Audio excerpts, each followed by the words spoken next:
wondering, students of law sitting here must also be wondering, what is this basic structure? Nobody really knows. What is basic structure? One important quip that comes about basic structure is, well, only judges know what it is. So, just like that, even Mrs. Gandhi was also curious to know, because Keshwananda Bharati had put a lot of spokes in her political ambitions. So she wanted to find out, okay, what is this basic structure? And guess who was available at that time? Like we have Aita sir with us. Who did Indira Gandhi have at that time? Any guesses? None other than Justice Krishna Iyer. So she appealed to her blue-eyed boy at that time, Mr. Siddharth Shankar Roy, right, to become a sort of host, throw a party and invite Justice Krishna Iyer so that we can all try to find out what is this basic structure. So Justice Krishna Iyer came, and to his horror he found that the Prime Minister is sitting in the party, and party anyway was lavish. That itself made the socialist judge squirm a bit. But now that he had come, he could not go back. That is not etiquette, manners. So he sat. He knew that eventually Mrs. Gandhi will come to basic structure. So he was avoiding, she was trying to advance. Finally, she asked that question. Justice Iyer, can you tell us what is this basic structure? Then Justice Krishna Iyer, in his own usual style, which anyway most of us would not understand without a dictionary by our side, he answered, Madam, basic structure is nothing but an ace up the sleeve of the judiciary. Nothing more, nothing less. Since then, politician after politician, lawyer after lawyer, has been pounding this concept of basic structure without knowing whether he or she is pounding the chaff or the grain. Everybody is pounding that. Not many grains have come out, because even now we do not know what is basic structure. You ask any judge, sitting judges of course would be rather reluctant to talk about that. I really do not know what Honorable Mr. Justice B.S. Patil spoke in the morning today. But usually they are reluctant. But you ask any of the retired judges, but not Justice Markandeya Katju, he has his own interpretations to give, please. But of course, there is a lot of meaning in whatever he says, though it comes in a rather over-sarcastic manner. You ask anybody, nobody will tell you what is basic structure. But to begin with, you know who used this word basic structure? Of course, Aita sir gave the conceptual idea as to how it all began. Ironically, this word basic structure was first used by the Supreme Court in Pakistan in 1963, from where we picked it up. And today they have forgot both the basic as well as structure. But we have continued with basic structure as such. See, I am not going into all those details now, because already both the distinguished speakers have enlightened you about the constitutional, political, and other underlying currents of basic structure. I just want to tell you, focus on only this. My idea as to why basic structure came into being is, as Mr. Andhyarujana tells in his book on Keshwananda Bharati, that it was nothing but a struggle for supremacy between the judiciary and the legislature. It came at a time when both legislature and judiciary were at loggerheads with each other. There was an open defiance on the part of the both. And somehow each wanted to score a point with the other. Although the aim was laudable, although the ends were great, I really wonder whether the way both these organs ended in a sort of cold war with each other, like America and Russia did for some decades, did it really augur well for the democracy? I really do not know. But yes, basic structure did serve a very good purpose at that time, although you can remember that it did not prevent Mrs. Gandhi from imposing emergency. And again, who is to blame for that? Justice Krishna Iyer. But again, Justice Krishna Iyer and both Nani Palkhiwala never knew that Indira Gandhi would interpret the stay order to such an extent, in such a way that she would, without being able to vote in the parliament, in fact impose emergency and scuttle all the political process. But till then at least and beyond, it did serve one purpose, and the purpose was to prevent the arbitrariness that was ruling roost in the Indian legislative and executive scene, at least at the center. And that was primarily because, although we say that we follow theory of separation of powers, in India, in essence, that is not happening. Because in our country,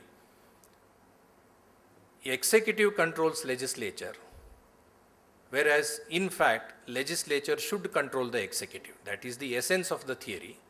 But in our country, at least so long as one political party ruled, whether you call it Congress, you call it BJP, or tomorrow or any more party, as long as there is one single largest party ruling, you can be sure that the Prime Minister will call the shots, and not his party will control the government, or her party will control the government, which actually should happen. So basic structure theory at least tried to put an end to this despotism for some time at least. But the problem is, because as we are discussing the basic structure theory in the light of globalization, the problem is, I think our judiciary was clueless how to use basic structure theory when globalization was thrust on us. As Aita sir suggested in Balco case, court said because policy matters are not within the confines of judiciary, court will not do anything. So you come back to us if your fundamental rights are violated in consequence of the policy being implemented. That probably was not really good, because technically, constitutionally at least, we have been following the socialistic philosophy. But till now, at least until recently, I have not seen Supreme Court telling either formally or informally to the governments of the day, successive governments, well, our constitution says we are socialistic, why are you following market economy? Of course, there may be their own justifications. They may say when the whole world is going in one direction, it is not wise for us to talk about, as I said, pound the same thing, socialistic philosophy, socialistic philosophy. But that is our constitution. And I don't think framers of the constitution came out with this theory of socialistic philosophy, although it came a bit late in 1970s. They never came out with this theory without giving thought to that. But at least it has been trying to cling to this basic structure theory when it is trying to control, let us say, BCCI. Why BCCI should be controlled by Supreme Court? If you ask yourselves this question, we don't get a straight answer there. The only answer we can get it is political. Supreme Court is fed up with the unabashed arrogance and display of vulgar wealth by BCCI. That's the only reason. And they are getting a feeling that if left uncontrolled, I think they will try to control it with the help of this basic structure doctrine now. Initially, when this 2G scam came out, as Satish Gowda sir mentioned, when the problem was with coal allocation, right? Everybody was wondering what is happening. See, we ourselves were wondering as students of law, when I first read in the newspapers that mines are being given to private persons. Private persons are mining and taking money, 20,000 crores, 30,000 crores, we cannot even, count those zeros. Forget about the money. And why not the court is doing anything? Because we have been taught that this is all natural resource and each one of us has right over that. But finally Supreme Court said, yes, natural resources are public property. Public trust doctrine should be established. So, however, what I feel is Supreme Court, or for that matter judiciary, is confused. in the globalized era as to what it should do. Should it control the government? Should it control the legislature? If it does that, through the help of this basic structure, suddenly the development may stop. Sustainable development, new words are being coined, new expressions are coming up. Why? Polluter pays principle, precautionary principle. These are all nothing but the manifestations of the basic structure theory only, but everywhere we cannot use that word. Because basic structure theory, as they suggested, was basically meant for the political conditions of that time, 1970s and 1980s. After 1990s, post 2000, we cannot simply chant the mantra of basic structure. But at the same time, if you don't do that, naturally the arbitrariness cannot be stopped. So they are trying to do it. But in the process, as Sir raised some questions, I also have that question, whether we are undermining the political sovereignty of the legislatures. Because today for anything and everything, court says, okay, we are telling you, you should do this. Even though I do not like to broach the subject, it eventually comes, the Kaveri Water Dispute Tribunal dispute. And the way Supreme Court is issuing order after order, the same Supreme Court has said federalism is basic structure. What is meant by basic structure of federalism? That means Supreme Court, like the central government, is like a big brother in the family. So if obviously two younger brothers or two sons fight each other, it is the job of the father or the eldest brother to broker a peace, try to see reason between both of them and arrive at an amicable solution. That is when your basic structure of federalism can continue. But what is happening? One state says, okay, we have got this much, please listen to us. The other state says, we won't listen to you. And the arbitrator says, okay, first you do this, then come back to us. Just like income tax authorities tell you, first pay the tax, then come with your application, we will see later. I don't think if you try to implement basic structure theory in this manner, the cohesiveness of federalism will continue. And it is the same Supreme Court who has said federalism is the basic structure. And I'm sorry to say, sadly, it should realize that this applies to it also. Even Supreme Court should know that the theory of federalism is applicable to it. It is not above this. Supreme Court is not above the Constitution. It is not above basic structure. If that were the case, as again Sir said, the judge's appointment, I think ours is the only Constitution which allows, I don't know whether it allows, but we think that we have allowed that, where judges appoint themselves their own brother. Not even in America it happens like that, the so-called modern, most liberal democracy. Of course, their system may have its own repercussions. I am not denying that it is all good or supporting that it is all good. But at least there must be some semblance of reasonableness. Under the circumstances, I believe that it is not really focused as to how to use this basic structure. See, other day it said that, sir, I'll take only 2 minutes more. Other day it was reported that it ordered, in fact, that some areas in Haryana, Punjab and others should be declared as drought hit.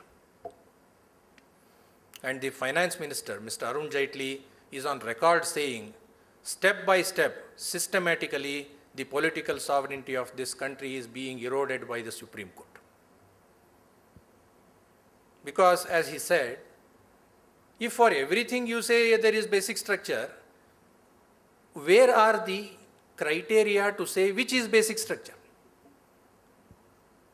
At least for rarest of the rare doctrine, Supreme Court had laid down some principles. Okay, if these principles are there, this could amount to mitigating circumstances or it could amount to aggravating circumstances. But here, I don't see any criteria to decide what amounts to basic structure. All they have said that is, okay, this is basic structure, this is basic structure, federalism is basic structure, democracy is basic. Yes, but on what grounds? The only ground, as Aita sir said in the beginning, is to control the government, unbridled arbitrary governmental action. But don't we think that in the process, the very Supreme Court or very judiciary's activities are also becoming uncontrolled, judicial overreach? So I really do not know. I mean, some actions on the part of the judiciary are certainly required to control the government, because otherwise left to itself, government will do whatever it wants, like Indira Gandhi did. But at the same time, if everything is left to the court, then why should we have a legislature and a government? As rightly said, okay, let them sit in the parliament, let them make law also, and let them implement also. So we are really at a crossroads. Having said all this, notwithstanding anything, however, we must remember one thing, that but for that laudable, noble action on the part of those two gentlemen, Justice H.R. Khanna and Mr. Nani Palkhiwala, we would not have been even in a position to sit here on the dais and discuss these things. It was their actions which have actually given us the courage also to criticize the same persons. For that we should be grateful to them. For that we should be grateful to the judiciary. But for its action, timely action, we wouldn't have been here. But now the problem is whether it has become a sort of Bhasmasura, right? Frankenstein's monster. Well, I leave the questions to you. Thank you very much. I thank the organizers, especially Principal Dr. Mallikarjunaya for having invited me, and thank all of you for having tolerated me for some time. Thank you. Thank you, Dr. Desai. I wish we all had more time, because there are many pertinent issues which have been raised and we could have discussed them at length. But we have to follow the discipline of time. I'll just sum up with a few words before we break for the next session. It is true that whenever we see judgments, whatever you see in your course materials, there's a background to it. It's a particular context in which the judgment is given. Judges come from the same society in which we live, so they're as good or bad as we are. And every judge has his own philosophy. So when we started off with the Constitution, we started off with a positive note. We didn't have due process. We had procedure established by law. So in Eke Gopalan, Parliament makes law, good or bad, it has to be followed. So if you need to be hung for stealing a loaf of bread, too bad, so long as it's been properly made. There was no notion of fairness of law. That was a positive law school. Shift into the natural law school, Golaknath. You're born with human rights. You're born with fundamental rights. Law does not recognize them. Law does not confer them to you. Law recognizes them. They're inside you. You can't take it away. That's a natural law school. Shift back to Kishananda Bharati, 1973. 6 judges, natural law school, 6 judges, positivist. The 13th judge who made the difference was reeling towards natural law school by said, you don't have an inherent right to own property. And that's what tilted the balance. Get back to ADM Jabalpur, positivist law school. Emergency, all constitutional remedies are suspended. So government can pick you and put you behind the bars. You can't do anything about it. Maneka Gandhi, natural law school. Procedure must be fair, just and reasonable. So right till 1978, 1950 to 1978, the courts were shuffling between natural law school, positivism, but within the common law system. And then in 1979, with the under-trial business case, you had PIL, which is a non-common law system altogether, which is not adversarial, it's a remedial jurisprudence requiring court to secure fundamental rights. So initial cases, Husra Khatun, Bhagur blindings, were all for the poor. The idea was there is no dispute. You can't keep people in jail for 20 years or trial in the first place. You can't blind people in police custody. So there's no dispute. And then you had S.P. Gupta, where the Supreme Court enlarged the scope of PIL to bring collective rights, diffuse rights. Most of the ills which have been talked about by the court relate to this expansion of jurisdiction of PIL, whether it's the BCCI, whether you name it, the Hawala, 2G, the scams, cases which could have been well litigated as class action within Order 1 Rule 8 CPC. But the Supreme Court, I mean, many people say this is politics of poverty. It's politics for power. There is a tussle between judiciary and the other organs, and that is healthy to a large extent. We don't want them to be on the same plane. But it is also true the judiciaries are unelected. They're not accountable. They consider themselves above the RTI Act. They consider themselves above criminal prosecution. So when you have harassment of sexual interns, it's a closed-door policy. Our constitution makers could not even imagine that Supreme Court judges would molest interns. I mean, it's a completely different scenario. So yes, there is a debate, need for debate of judicial accountability, judicial appointments. The collegium system is obviously unconstitutional, but a lot of the judgments for the Supreme Court are self-serving in the name of independence of the judiciary. So there are issues, they need to be debated. But on the whole, think about it this way. The most powerful instrument in this country is the police. They can fabricate evidence, they can implicate you, they can put you behind the bars. It is only the judiciary which comes in the way. We need the institution. We need the credibility of that institution. So all said and done, we have had fantastic work done by the judiciary in this country. Supreme Court is the most powerful constitutional court in the world. Through PIL, the concrete relief given in actual terms to millions of people is unparalleled. No other country has it the way we have it.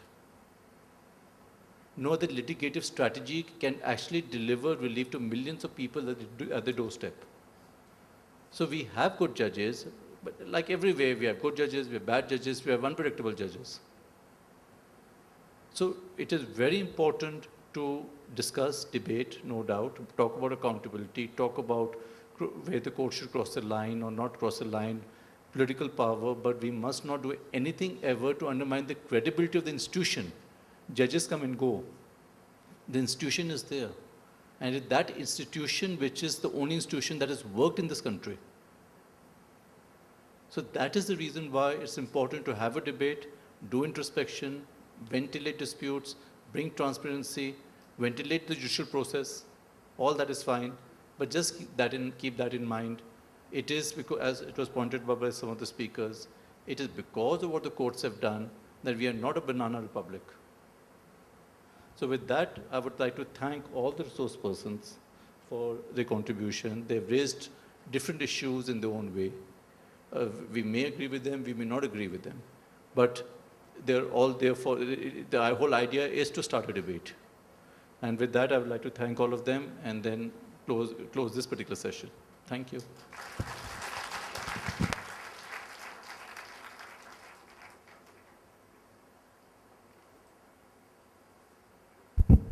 I think we've been asked to see if anybody wants to ask questions.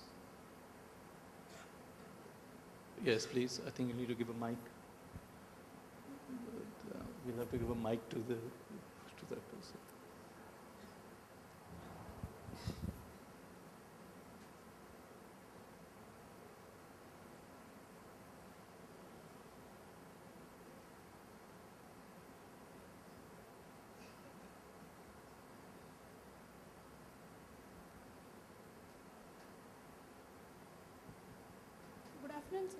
Could you just identify yourself and say who the question is directed to? Anybody. Okay. I just wanted to know the relevance of the basic structure in the post-liberalized era.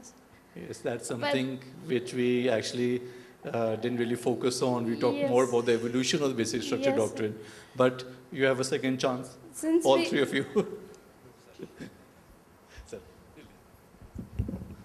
Basic structure theory basically meant to limit the powers of the legislature, powers of the parliament to amend the constitution. So, wherein we try to restrict the parliamentary actions in respect of amendment. Subsequently, of course, in so many cases, where Rajasthan case, so presidential power to impose emergency, that was also questioned on the ground of violation of basic structure.